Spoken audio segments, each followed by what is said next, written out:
من جاء بالحسنة فله عشر أمثالها ومن جاء بالسيئة فلا يجزى إلا مثلها صدق اللہ العظیم۔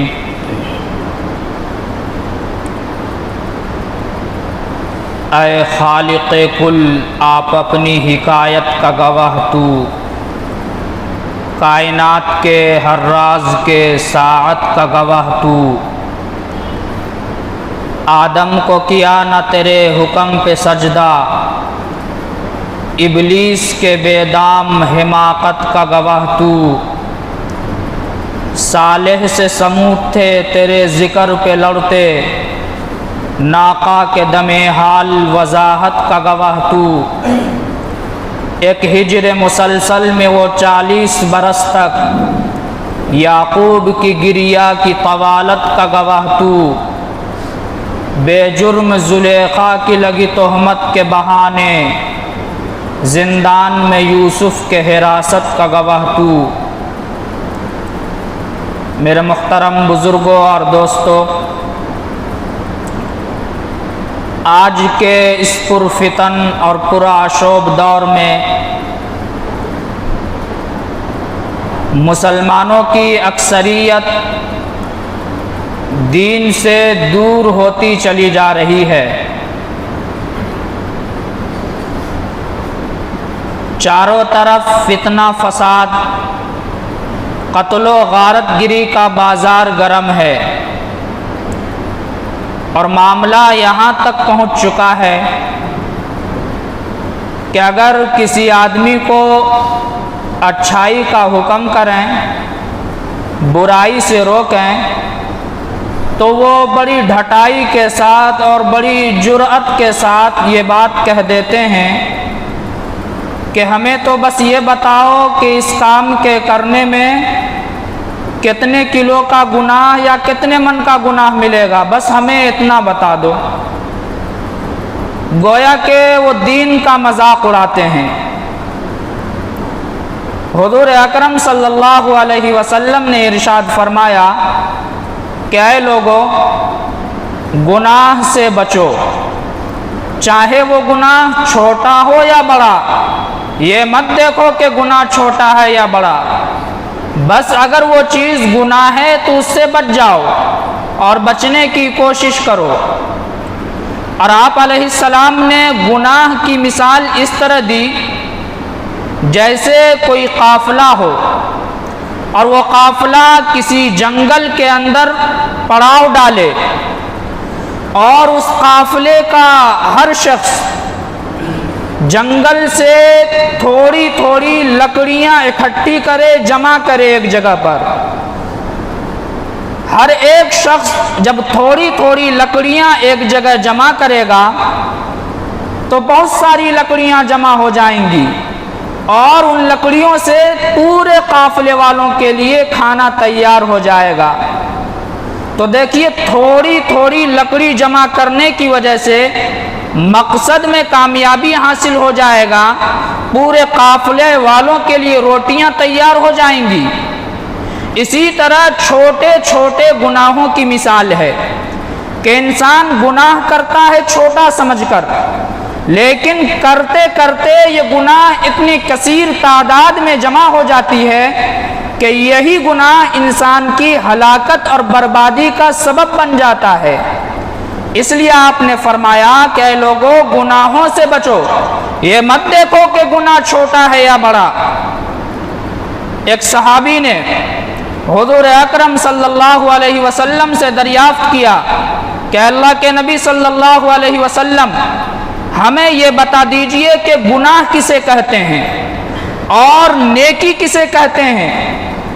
تو آپ علیہ السلام نے ارشاد فرمایا کہ گناہ نام ہے اس برائی کا جو تمہارے دلوں کے اندر جم جائے لیکن دل اسے قبول نہ کرے، اور تو اس بات سے بھی ڈرتا رہے کہ کہیں ہماری اس حرکت کی خبر کسی دوسرے کو نہ لگ جائے، کوئی دوسرا اس پر مطلع نہ ہو جائے، جب ایسی کیفیت ہو تو سمجھ جاؤ کہ یہ گناہ کے کام ہیں، اور نیکی نام ہے حسن خلق کا، اچھے اخلاق کا نام نیکی ہے۔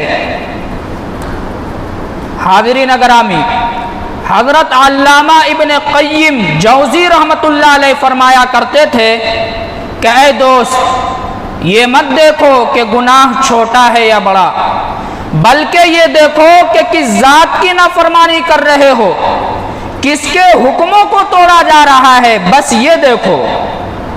اور آپ علیہ السلام نے ارشاد فرمایا کہ جب انسان گناہ کرتا ہے تو اس کے گناہ کرنے کی وجہ سے ایک سیاہ نقطہ اس کے دل پر لگا دیا جاتا ہے۔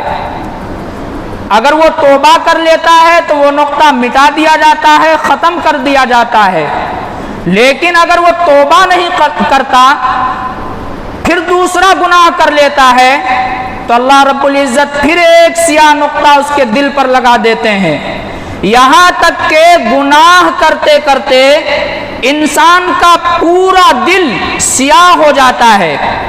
پھر اگر اسے اچھائی کا حکم کریں، برائیوں سے روکیں، تو اس کا دل قبول نہیں کرتا، اچھی باتوں کو، خیر کی باتوں کو قبول نہیں کرتا، اس لیے کہ اس کا پورا دل سیاہ ہو چکا ہے۔ اس لیے ہم میں سے اگر کسی سے گناہ کا صدور ہو جائے، غلطی انسان سے ہوتی ہے، اگر غلطی انسان سے نہ ہو تو پھر تو فرشتوں میں اور انسان میں فرق ہی نہیں ہوگا۔ نہ ہو جس سے کبھی غلطی، اسے رحمان کہتے ہیں، جو غلطی کر کے پچھتائے اسے انسان کہتے ہیں، جو غلطی پر کرے غلطی اسے حیوان کہتے ہیں، جو غلطی کر کے ڈٹ جائے اسے شیطان کہتے ہیں۔ انسان کی فطرت ہے غلطی کرنا، لیکن اگر غلطی پر، گناہ پر انسان نادم اور شرمندہ ہو جاتا ہے تو یہ ادا اللہ رب العزت کو بہت پسند آتی ہے۔ اس لیے اگر ہم میں سے کسی سے گناہ کا صدور ہو جائے، چاہے وہ چھوٹا ہو یا بڑا، تو فوراً اللہ کی طرف رجوع کرنا چاہیے۔ میرے محترم بزرگوں اور دوستو، انسان گناہ کب کرتا ہے؟ جہاں گناہ کے بہت سارے وجوہات ہیں، ان میں سے 4 بڑی بڑی وجہیں ہیں جن کی وجہ سے انسان گناہ کرتا ہے اور وہ گناہ کی طرف مائل ہوتا ہے۔ ان میں سب سے بڑی وجہ یہ ہے کہ جب انسان کے دل کے اندر یہ خیال پیدا ہوتا ہے کہ کوئی نہیں دیکھ رہا ہے، چلو گناہ کر لیتے ہیں، اس خیال کا آنا ہی گناہ کا سبب بن جاتا ہے، حالانکہ اس کو یہ پتہ نہیں ہوتا کہ دنیا کا انسان نہیں دیکھ رہا ہے، لیکن وہ پروردگار تو دیکھ رہا ہے۔ اللہ رب العزت اسی کا جواب دیتے ہوئے قرآن کریم کے اندر ارشاد فرمایا، ان ربک لبالمرصاد، یہ مت سوچو کہ کوئی نہیں دیکھ رہا ہے، بلکہ تمہارا پروردگار ہر وقت تمہیں دیکھ رہا ہے۔ تمہارے اوپر تمہارے پروردگار کی نگاہ ایسی ہے جیسے مرصاد کہتے ہیں اس شکاری کو کہ جب شکاری شکار کرنے کے لیے جاتا ہے اور وہ بڑے اچھے انداز میں وہ شکار پر نگاہ بیٹھاتا ہے، شکار کو نشانہ لگاتا ہے، اتنے غور سے وہ شکار کو دیکھتا ہے کہ وہ اپنی پلک بھی نہیں جھپکتا۔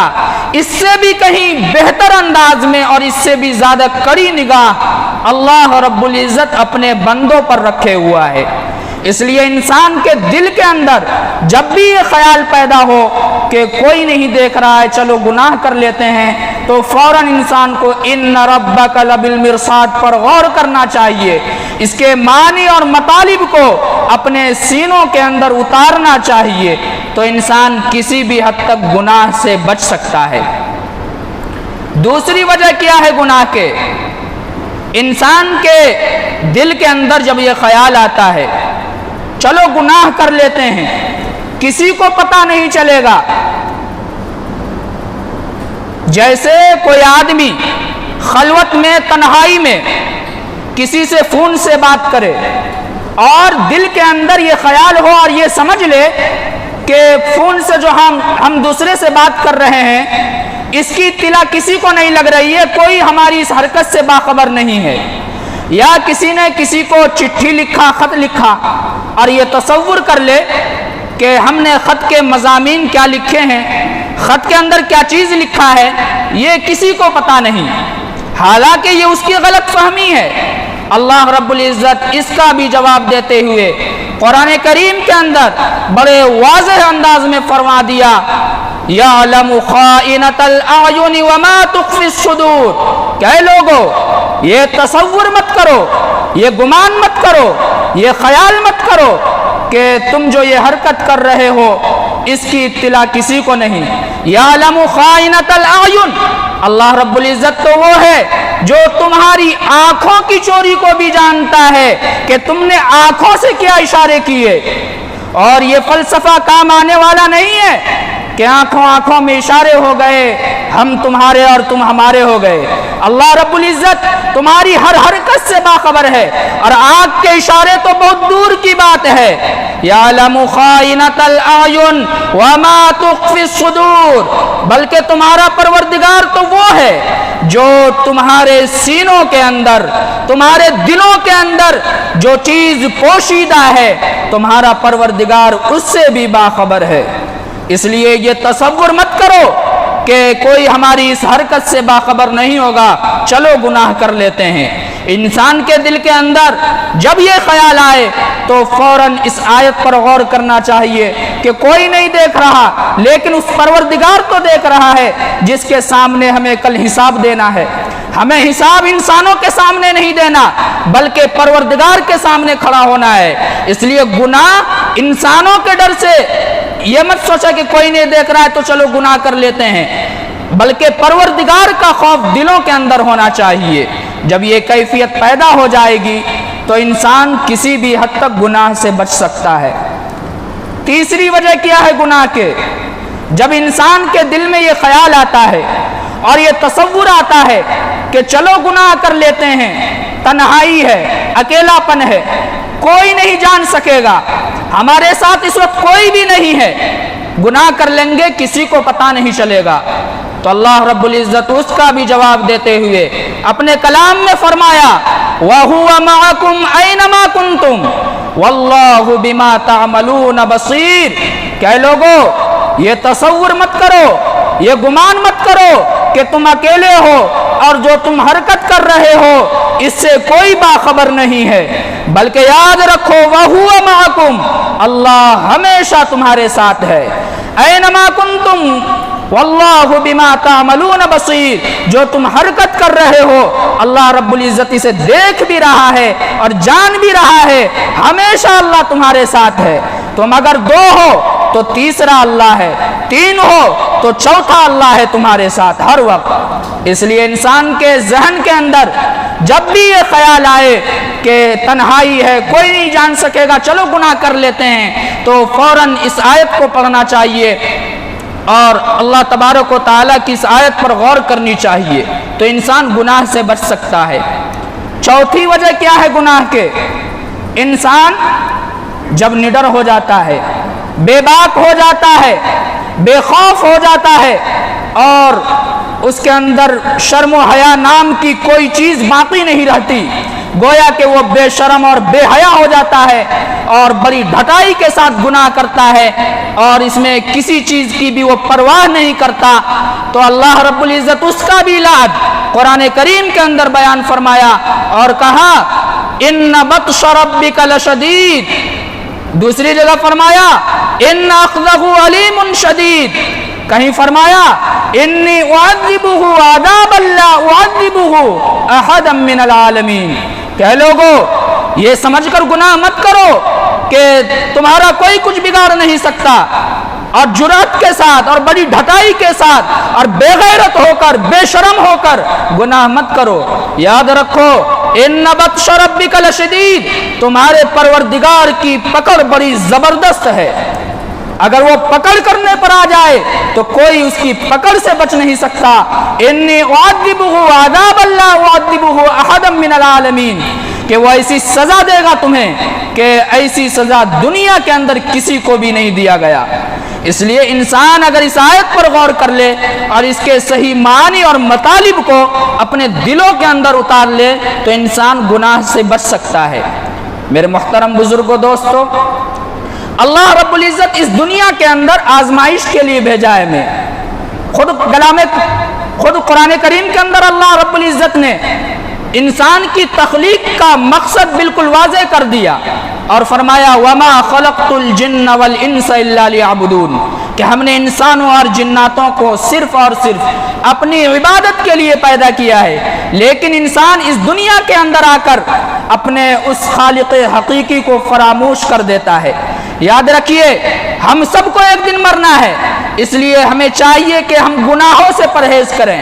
اگر گناہ سرزد ہو جائے، چاہے وہ چھوٹا گناہ ہو یا بڑا گناہ ہو، تو فوراً اللہ کی طرف متوجہ ہونی چاہیے اور اللہ کے سامنے رونا چاہیے، گڑ گڑانا چاہیے اور سچی پکی توبہ کرنی چاہیے۔ یاد رکھیے، اس دنیا کے اندر کوئی ہمیشہ کے لیے نہیں آیا ہے۔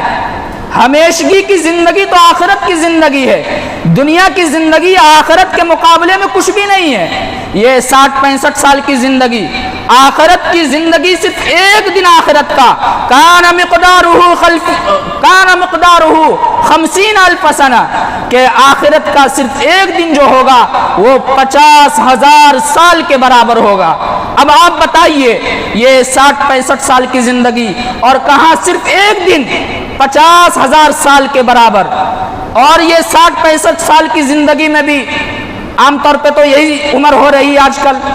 اس میں سے بھی آپ 15 سال بچپن کے نکال دیجئے، کتنے سال بچے؟ 45 سال۔ ان 45 سال میں سے آپ آدھی رات نکال دیجئے، کتنے بچے؟ 22.5 سال۔ پھر ان 22.5 سال میں سے کچھ اوقات جو ہے کھانے پینے اور دوسری ضروریات کے نکال دیجئے۔ مشکل سے تھوڑی سی زندگی بنتی ہے جس کے لیے ہم اتنا پریشان رہتے ہیں، رات دن دنیا ہی کی فکر سوار رہتی ہے۔ کسی شاعر نے کہا کہ وائے ناکامی متاع کارواں جاتا رہا، کارواں کے دل سے احساس زیاں جاتا رہا۔ آج ہر وقت ہمارے دل کے اوپر بس گناہوں کے خیالات رہتے ہیں۔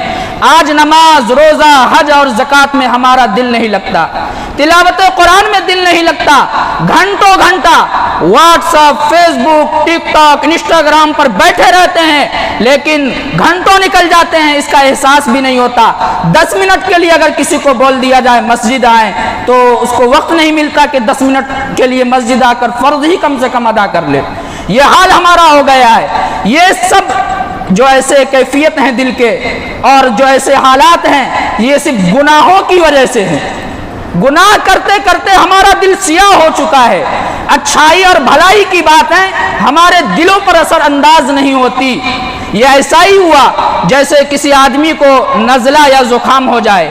نزلہ زکام ہونے کی وجہ سے اس کو جو سونگھنے کا جو ایک سسٹم ہوتا ہے، نزلہ زکام کی وجہ سے وہ چیزیں بند ہو جاتی ہے، تو پھر انسان کو پتہ نہیں چلتا کہ یہ عود کی خوشبو ہے یا عنبر کی ہے، مشک ہے یا چمیلی ہے، یہ گڑ کی ڈلی ہے یا چنے کی ڈلی ہے، اس لیے کہ سونگھنے کا پورا سسٹم ہی بند ہو چکا ہے۔ اسی طرح آج ہمارا دل جو ہے نماز میں نہیں لگتا، تلاوت قرآن کی حلاوت ہمیں محسوس نہیں ہوتی، ذکر اللہ اور اسی طرح حج بیت اللہ کے اچھے اثرات ہمارے اوپر مرتب جو نہیں ہو رہے ہیں، یہ صرف گناہ کی وجہ سے ہمارا دل سیاہ ہو چکا ہے۔ اس لیے آج سے یہ پکا عہد کر لیں، ارادہ کر لیں کہ آج سے ہم گناہ نہیں کریں گے، چاہے وہ چھوٹا ہو یا بڑا۔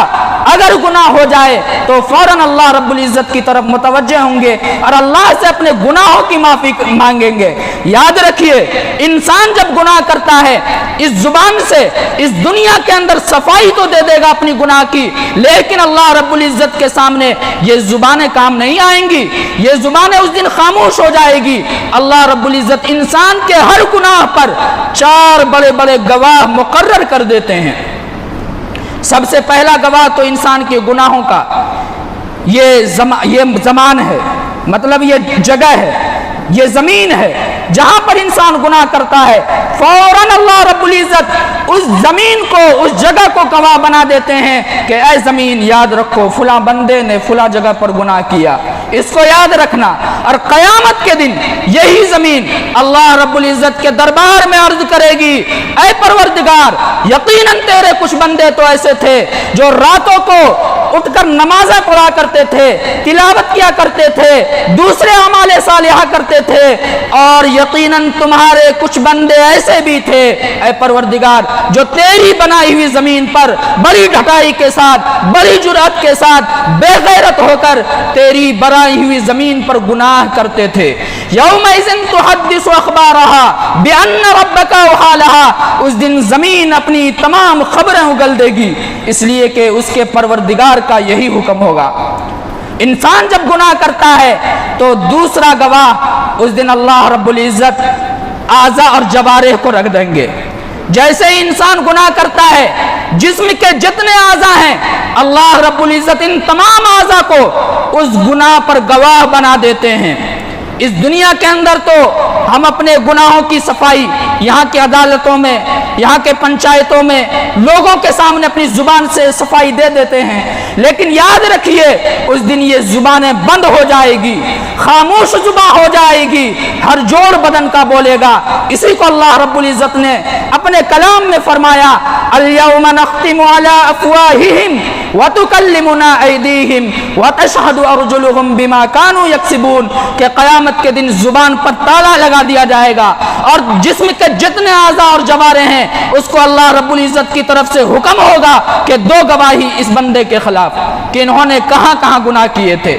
تو یاد رکھیے ہم اپنے گناہ کو پروردگار کے دربار میں جھٹلا نہیں سکتے, اس لیے اللہ سے ڈرتے ہوئے اپنے گناہوں پر معافی مانگیں اور اللہ کے سامنے روئیں اور گڑگڑائیں. باتیں تو بہت تھی, چونکہ وقت ہو چکا ہے.